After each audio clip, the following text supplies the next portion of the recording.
If the 50s started brilliantly and ended up sliding towards horrible oblivion, then the 60s were a complete reversal. They began with the black despair of relegation and ended up with United gloriously claiming the only European trophy of their long and checkered history. Yeah, the swinging 60s arrived just in the nick of time. The Newcastle United Decades, glory, silverware and devotion in the 1950s. So did Joe Harvey, the club's old cup-winning skipper. He was totally different to Charlie Midden, the manager who took United down. Charlie was flamboyant, revolutionary, a gambler, whereas Joe was gruff and down-to-earth, excelling in man management and with a keen eye for football talent. Timeline: Newcastle United, 1960s, 3 key players. A. Scott hewn out of granite. He was United's Bobby Moore, defender of the faith who relied on brain power not pace. He was the preventer of goals who actually scored crucial cup final ones, the strike that won United their first FA Youth Cup in 1962, incredibly a hat-trick over the 2 legs of the European Fairs Cup final of 69, and in the Texaco Cup final of 74 when Newcastle beat Burnley 2-1. Win the leap he was called, and sure enough he could jump like a salmon. Never a foot soldier, it was all about aerial domination for the Douglas Potter of football. He arrived in October of 1966 and had played 216 games, scoring 53 goals by the time he departed come the summer of 1971 for Manchester City and shortly afterwards Man United.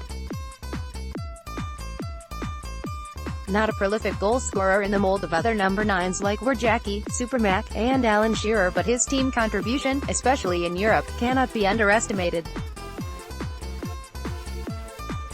This was a Harvey deal that stood out for vision and impact, capped twice by England and a Sunderland player for 14 years with a grand total of 447 league and cup appearances. Stan was awarded United's captaincy, bravely taken from Jim Eiley.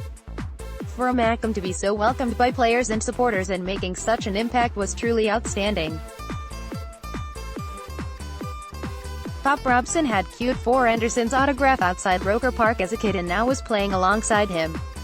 Harvey came in when United were at their lowest ebb and built 3 successful teams, the second division champions of 1965, the European Fairs Cup winners of 69, and the FA Cup final side of 74.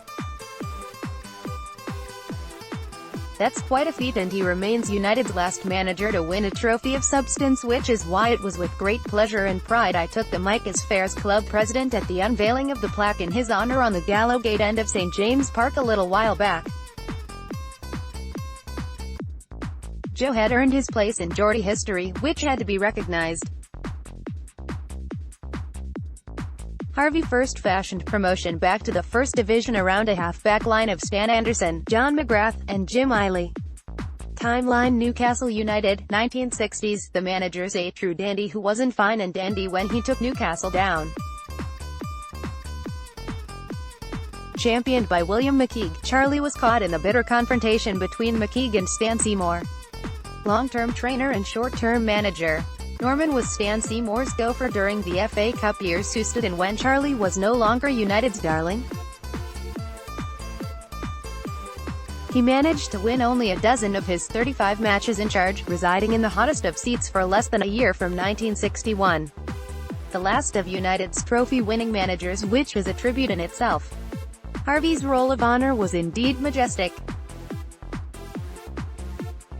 He quickly fashioned promotion as champions of the second division and went on to win the European Fairs Cup, the Anglo-Italian Cup, 2 Texaco Cups, and reached the 74 FA Cup final without a relegation in sight.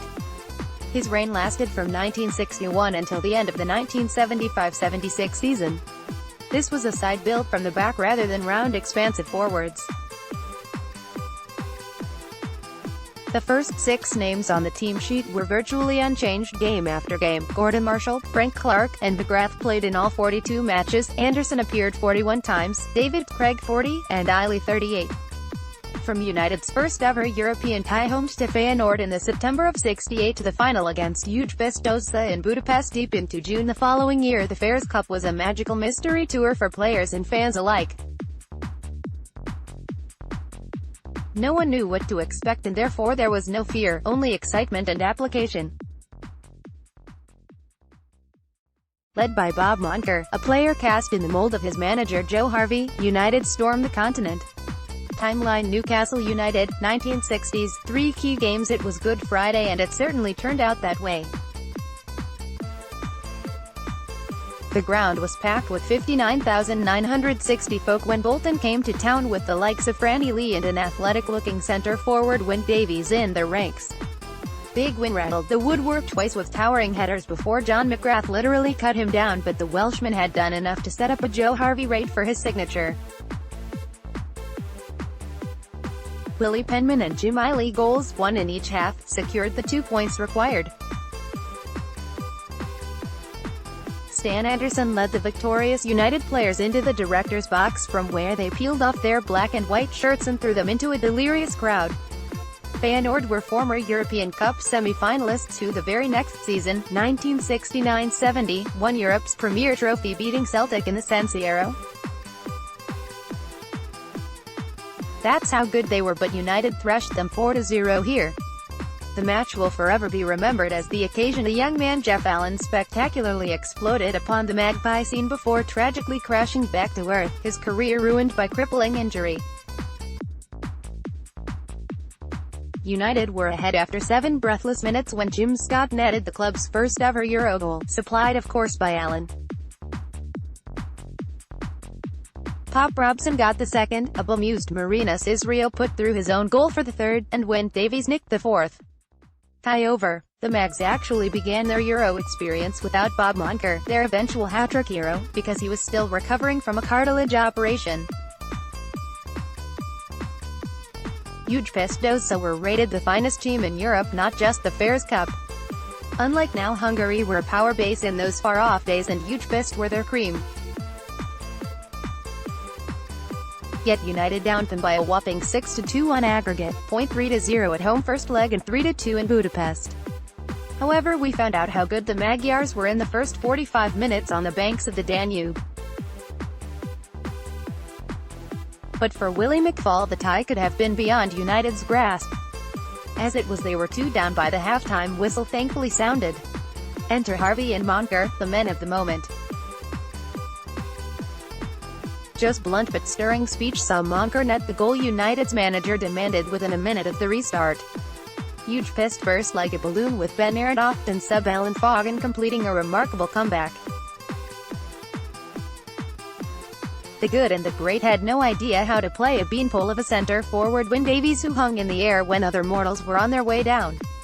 The game was supposed to be football, but not here. This was headball and it was devastating. United finally got their hands on the trophy on June 11, 1969, appropriately Harvey's 50th birthday, which he celebrated by producing his Churchillian speech at halftime that changed his 0-2 deficit into a 3-2 victory. This coming season marks the 50th anniversary of United's epic European triumph, the last major trophy of any sort to come to SJP, which makes it a momentous occasion and an apt time to pay homage to those who achieved the unthinkable. Player of the Decade Bob Moncur. I ghosted Bob's autobiography United We Stand, and indeed that was the secret of the team's success, with their skipper an inspirational brave heart of a leader who demanded and got unity. Captain of Newcastle in Scotland, Moncur cut an imposing figure and is to this day an official club ambassador with a suite named after him. Bob Moncur holds the Intercities Fairs Cup aloft at St James's Park during Newcastle United's homecoming parade, June, 1969.